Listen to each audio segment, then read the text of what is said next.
네, 앞부분에서 정진석 비대위원장의 발언 논란 그러면서 이제 전술핵 부분까지 얘기가 나왔는데요.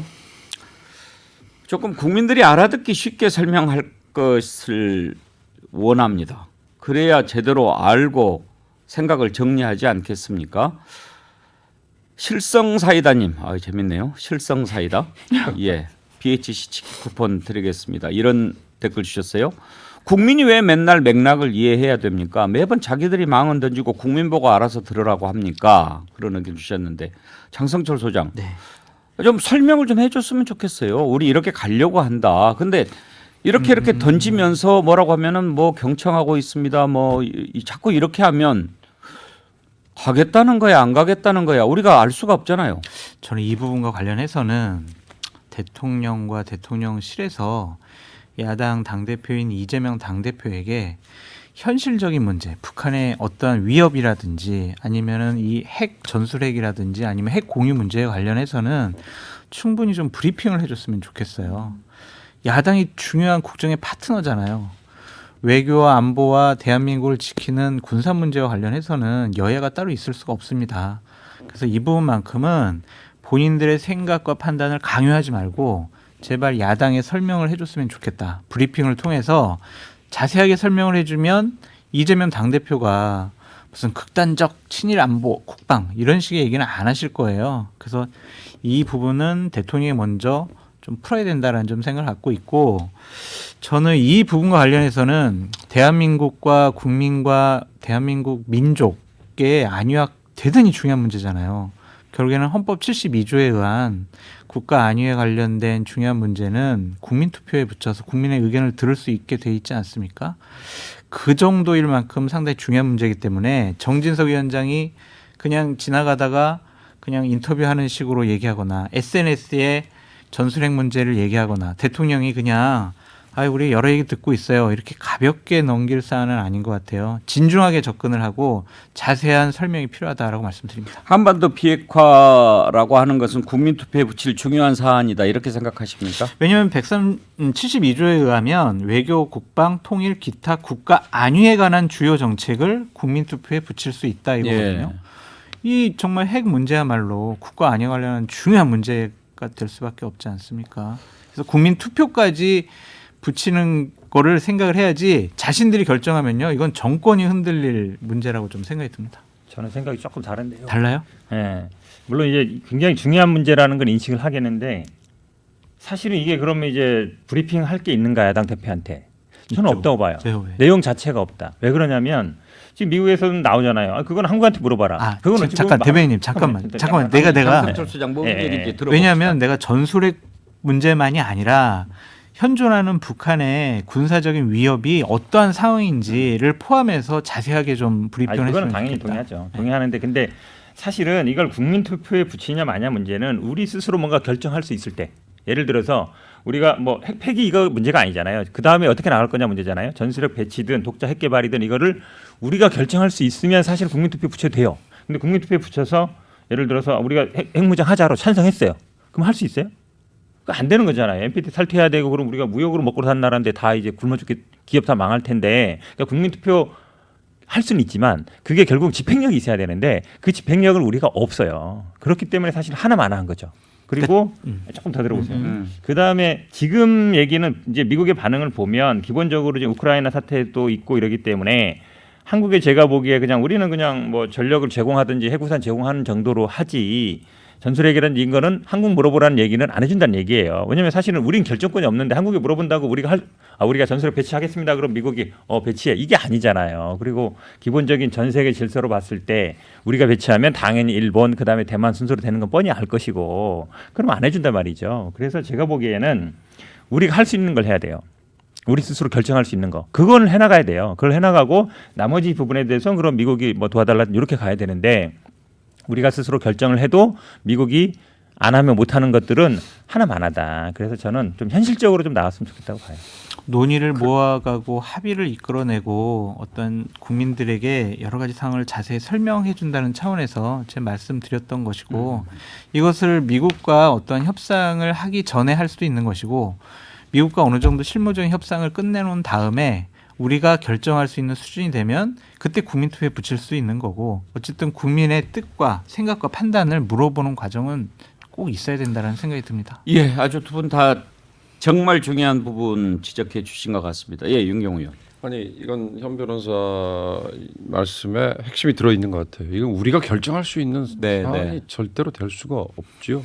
그러니까 이미 뭐 몇 가지 사안 얘기하셨어요. NPT 탈퇴해야 되고 그다음에 연쇄적인 도미노 대만이나 일본. 그럼 미국의 이 동아시아 전략 이거 뭐 절대로 수용할 수 없다는 거니까 결국 뭐냐?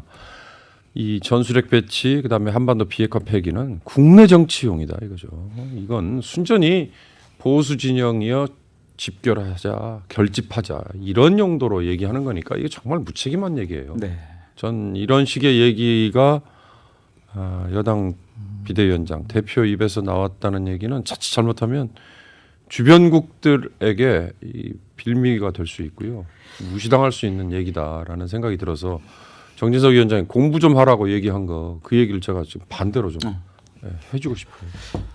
정진석 비대위원장 공부하는 거는 맞는데 이거를 보수 쪽 지지층을 결집시키기 위한 수단으로 꺼냈다라고 하는 것은 조금 동의하기가 어려워요. 왜냐하면 북한의 핵 위협이 정말 현실화됐고 위험성이 증대되고 있잖아요. 얼마 전에 김정은 같은 경우에는 우리가 전술 핵을 선제적으로 이용할 수 있다, 사용할 수 있다라는 공언까지 했습니다.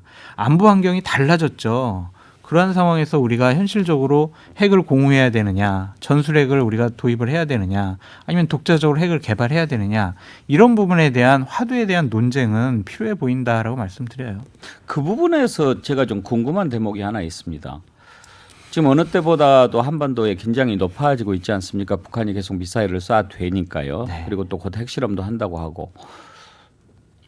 그게 윤석열 정부 출범 이후라는 점에 주목할 필요는 없습니까? 그거 글쎄요. 근데 만약에 문재인 정권 5년 동안 핵무기 개발이 좀 더 고도화되고 정밀화되지 않았으면 갑자기 5년이라는 텀을 두고 윤석열 정권이 출범했으니까 우리가 순항 미사일도 쏘고 7차 핵실험도 해야지라고 생각했을까요? 다 순간순간 계단식으로 스텝을 밟아왔다고 생각이 듭니다. 그래서 윤석열 정권이 들어왔기 때문에 일들이 이런 식으로 뭐 더욱더 과도하게 진행되고 있다고 볼 수는 없을 것 같고요. 그러니까 남북 정상회담이 3차례 열렸잖아요. 그 이후에 김정은 같은 경우는 더 이상 나는 문재인 대통령과 대화하지 않겠다. 미국과도 대화하지 않겠다라고 하면서 핵무기 개발에 더 몰두했잖아요. 그러한 영향이 지금 나타난 것이 아니냐 예. 좀 생각이 듭니다. 그러니까 문재인 정부의 대북 정책이 성공했느냐 실패했느냐 그것을 지금 판단하기는 쉽지 않을 것 같습니다. 왜냐하면 뭐 그랬는데 돌아온 것이 결국은 뭐냐 핵 개발했던 거 아니냐라는 논리가 충분히 타당성이 있으니까요. 그러나 국민들이 지금 바라는 것이 한반도의 평화일까요? 아니면 북한은 완전히 제압하는 걸까요? 그 부분을 한번 좀 들여다볼 필요가 있다는 거죠. 네, 저도 100% 동의하는데요. 지금 말씀처럼 사실은 북한 핵무기는 보수 정권, 진보 정권의 문제가 아니에요. 북한은 어찌 보면 계속 해온 거거든요. 그러니까 뭐 예를 들어서 뭐 문재인 정부 때는 핵 개발하고 그러면 이명박 박근혜 정부 때 안 했느냐, 그건 아니거든요. 계속적으로 해온 건데 사실은 이제 문재인 정부도 어찌 보면 좀 한계가 있었습니다. 왜냐하면 사실은 남북 문제라는 거는 우리 스스로 못하는 게 굉장히 많아요. 북한은 당연히 이제 미국하고 해결하려고 그러고 트럼프랑 회담하다가 안 되니까 어찌 보면 틀어지면서 우리도 이제 어찌 보면 이 움직일 수 있는 이 폭이 좁아든 건데 그렇다고 해서 지금처럼 긴장을 계속 악화시키는 게 맞느냐? 저는 윤석열 정부의 어떤 이 문제도 좀 있다고 봅니다. 왜냐하면 기본적으로 뭐 선제 타격 얘기하겠다 그러고 어찌 보면 뭐 한미일 군사동맹 강화하면서 북한을 자극하는 부분도 분명히 있거든요. 그러니까 남북 문제라는 건 어느 정도 관리가 필요합니다. 사실은 우리가 북한하고 계속 교류하고 싶고 뭐 이래도 북한 입장에서는 안 받는 경우도 있어요. 그럼에도 불구하고 그 비용이 우리가 뭐 핵을 개발하고 무장을 하고 이런 비용보다는 싸다는 거거든요. 좀 저렴하게 들 수 있다는 거고 더구나 지금처럼 우리가 환율 뭐 주가 굉장히 경제 어려운 상황에서는 결국은 한반도 리스크라는 거는 우리가 스스로 컨트롤하지 못하면은 외생 변수에 맡겨놓고 있으면 저는 이게 더 증폭시킬 수 있다. 이런 경제 위기 상황에서는 더 안 좋다 보기 때문에 어느 정도 북한하고도 그래도 어쨌든 대화도 하고 이러면서 이거를 관리해 나가야지 그냥 뭐 저쪽에서 미사일 쏘니 그러니까 우리도 그냥 계속 그냥 강대강으로 간다. 저는 그건 아니라고 봅니다. 그거 정말 옳은 말씀이에요. 그냥 강대강 대치면 안 되고 분명히 대화의 끈 놓지 말고 계속 대화할 노력을 해야 되는데 저는 민주당 정권도 반성을 했으면 좋겠다라는 생각이 있어요. 그러니까 김대중 대통령, 노무현 대통령 뭐라고 했습니까? 당시 김정일 만나가지고 북한은 핵무기를 개발할 능력도 없고요, 의지도 없어요. 북한은 핵무기 개발 안 한다고 했습니다. 라고 했고 문재인 대통령께서는 김정은 만나고 나서 뭐라고 했습니까? 김정은의 비핵화 의지는 확고합니다. 이런 식의 얘기를 했어요. 근데 지금 나온 상황들은 그것과는 다른 일들이 벌어지고 있잖아요. 그래서 너희들 윤석열 정권 들어서가지고 한미일 동맹하니까 북한이 저렇게 나와서 계속 쏘고 핵실험한다고 하잖아. 이런 식으로 공격은 하지 않았으면 좋겠다라는 생각이 듭니다. 큰 틀에서 한번 좀 볼 필요가 있는 그런 주제였습니다.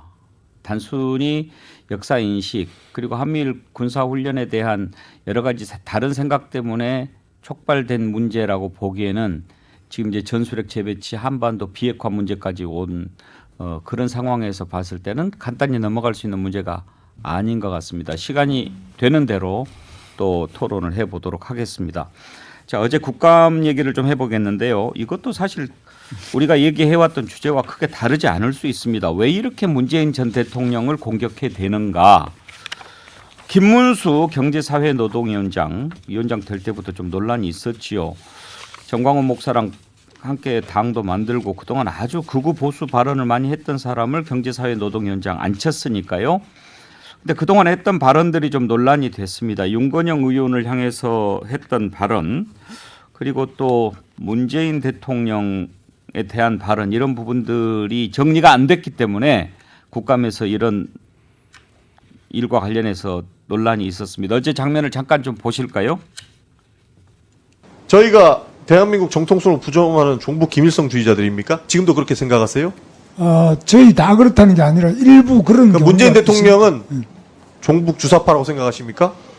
문재인 대통령은 뭐 본인이 신영복 선생을 가장 존경하는 한국의 사상가다. 그래서? 굉장히 문제가 많은 발언으로 생각합니다. 그 발언만 그래서 종북 주사파로 생각을 하시냐고요, 지금도. 문재인 대통령이 신영복 선생을 가장 존경하는 사상가라면 확실하게 김일성주의자입니다. 예, 입장을 바꾸지 않습니다. 김문수 위원장 뭐 정치인이니까 이제 원로급에 국회에 나와서 저런 얘기 본인이 한 것을 거두어 드리지 않았습니다. 그리고 또 윤건영 의원에 대해서도 발언한 게 있었죠. 장윤미 변호사는 네. 어떻게 보셨나요? 저는 사실 이 발언을 두고 이른바 보수 패널이라는 분들이 방송에서 엄호하는 것을 보고 놀랐는데 정치적 자유의 영역이라고 이야기를 하시더라고요. 저 정치적 자유의 영역 아니라고 생각합니다. 왜냐하면 이분이 지금 맡고 있는 경제사회노동위원회 법이라는 게 있습니다. 어떤 역할을 하는 곳이냐. 사회적인 합의 도출해내면서 노사관계와 관련해서 대통령이 원할 시에 직접 자문을 하는 기구입니다.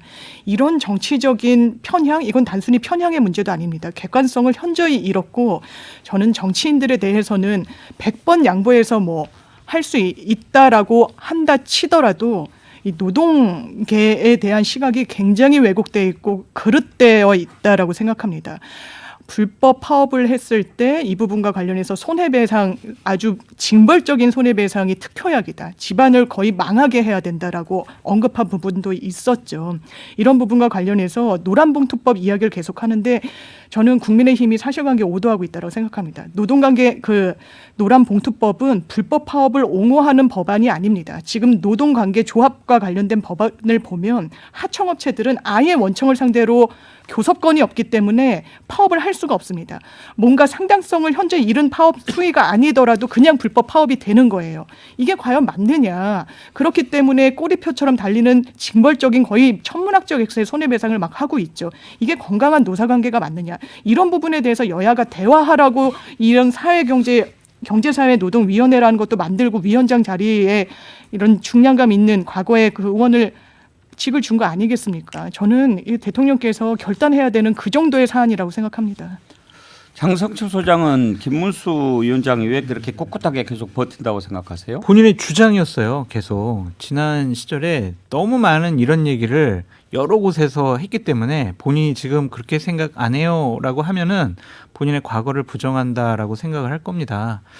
그래서 이러한 생각과 판단을 계속 유지하는 건데 저는 이분이 자연인이었으면 이런 생각 판단 뭐 자유롭게 할 수 있을 것 같아요. 집회에 나가서 해도 되고 유튜브에 나가서 해도 되는데 일단은 공적 기관에 장이 됐잖아요. 그런 분이 이러한 생각을 갖고 있다라는 것은 상당히 부적절해 보이고 이분의 생각에 동의하는 분들도 있겠지만 이분의 생각이 맞다면 우리는 지난 5년 동안 종북 주사파 대통령 밑에서 있었던 국민이었다라고 볼 수밖에 없잖아요.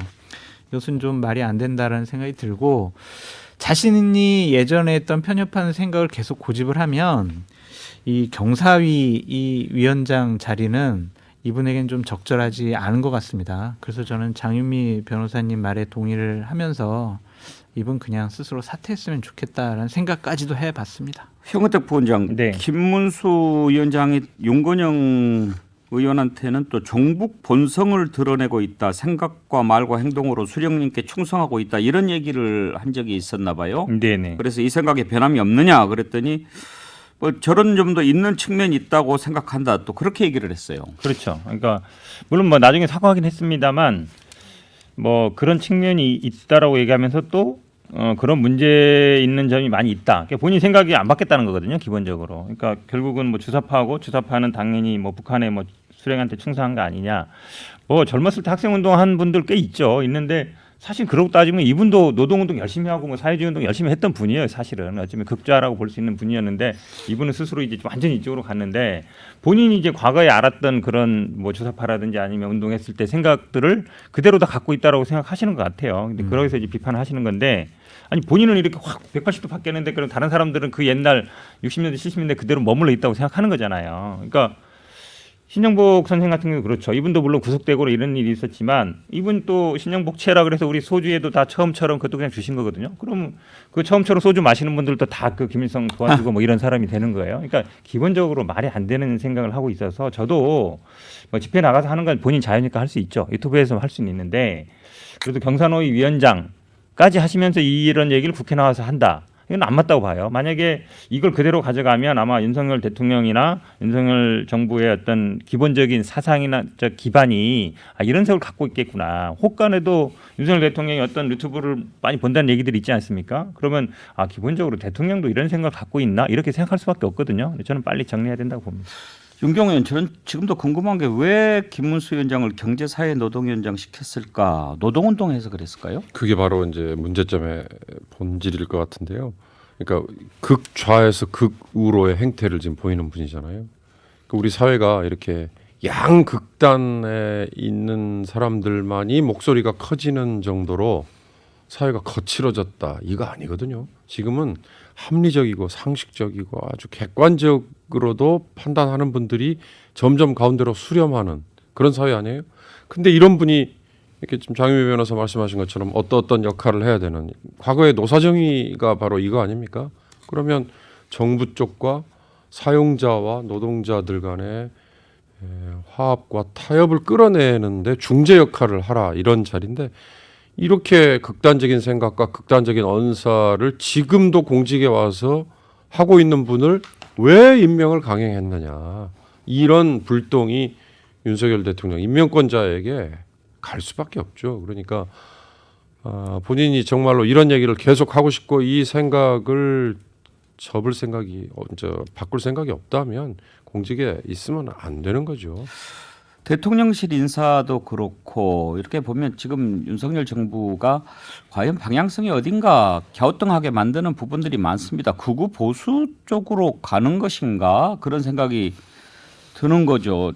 어제 KBS 9시 뉴스가 단독 보도한 걸 보면 대통령 취임식 초청자 여러 가지 얘기가 많지 않았습니까? 정말 저런 사람들이 왜 갔나. 그래서 이제 도대체 누구누구 초청했는지 보자.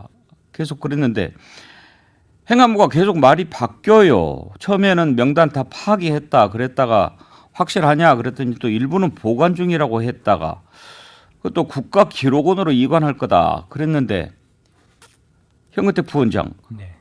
명단을 뭐 이렇게 그 확인을 해봤더니 명단이 초청자 명단이 없는 빈 공문만 지금 국가기록원으로 이관된 것으로 확인이 됐다는 거예요. 기본적으로 어쨌든 문제가 될 만한 사람들은 안 밝히겠다는 거잖아요. 기본적으로 초청 대상인 사람들 원래 이제 정부이라든지 초청해야 되는 사람들은 다 넣었다는 건데 그전에도 계속 논란이 됐던 게 보수 유튜버라든지 이런 사람들을 계속 뭐 초청도 하지만 뭔가 이제 주변에 계속 끼고 있는 거 아니냐 이제 그런 얘기들이 많이 있었거든요. 주변에서 들어보면.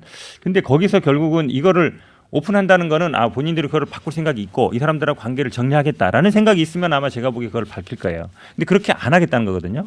근데 김문수 위원장도 임명하는 거 보면 아직도 제가 보기에는 그런 우리 보수 유튜버라 하는 그런 사람들 또 뭐 특정 유튜버를 뭐 본다는 얘기도 있기 때문에 그런 사람들과 계속 주변에 같이 하는 게 아닌가. 그러니까 정리할 생각이 없다는 거죠. 한마디로 얘기하면. 근데 장현미 변호사 행안부 장관이 이 부분에 관해서 계속 말이 바뀌고 만약에 그러면 그건 좀 책임져야 될 일 아닌가요? 저는 이 정부의 가장 큰 문제가요. 저는 사람도 그렇고 정부도 그렇고 실수할 수 있다라고 봐요. 어떻게 100점 만점짜리 행정을 하겠습니까? 그렇다면 실수라고 지적이 나오고 거기에 대한 원인을 국민들께서 물으실 때 전 정직해야 된다라고 생각합니다. 최소한 진실을 이야기하면 용서받을 수 있다라고 생각해요. 그 과오에 대해서. 윤석열 정부는 변명하기 급급하다는 인상 여러 지점에서 저는 뭐 바이든 날리면도 마찬가지라고 생각하고요. 이 명단 왜 공개하지 못합니까? 제가 보수 유튜버를 운영하시는 분들도 대통령을 후보 때 만났을 때 우려가 되더라 이렇게 이야기하시는 분도 봤어요. 굉장히 보수도 층위가 다양한데 굉장히 치우친 이런 컨텐츠를 많이 보는 것 같은 인상을 받았다는 사람들이 계십니다. 그렇다면 대통령 정말 국민 앞에 지금이라도 저는 정직하고 진실되어야 된다라고 생각합니다. 장성철 소장 뭔가 걸리는 게 있으니까 이런 거 아닐까 국민들 그렇게 생각하지 않겠어요? 근데 감춰지진 않을 거예요. 언젠가는 뭐 정권은 교체될 수도 있는 것이고 또한 국회에서 여러 가지로 문제점을 파악하게 된다면 저것은 공개될 수밖에 없기 때문에 우리 장현미 변호사님 얘기했던 것처럼 그냥 정직하게 그냥 공개했으면 좋겠습니다. 그러고 나서 그냥 뭐 잘못된 거 있으면 뭐 사과하고 또 반성하고 그러면 되는 것이지 뭔가 감추려는 듯한 인상과 이미지를 주는 것이 정권에 더 큰 부담이 될 거다. 그렇게 말씀드립니다.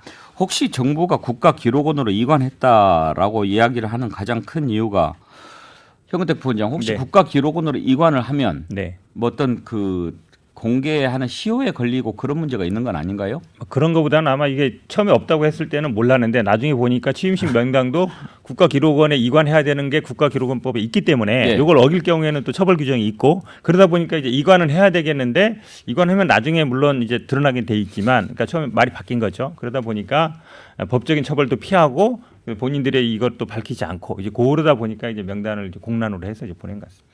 국가기록원으로 넘어가도 볼 수는 있나요? 언제? 나중에 뭐 30년 후에라든지 뭐 영장을 고등법원 영장이라든지 30년? 아니면 압수수색 한다든지 이러는 걸로 알고 있습니다. 좀 이런 걸 밝힐 수 없나요? 저는 이 최근의 일련의 사태가 과거에 이명박 대통령 때 실용주의라는 이름으로 예. 모든 국가 통치 철학처럼 그렇게 갔을 나중에 그 폐해가 공공성의 상실 이런 걸로 나타났거든요.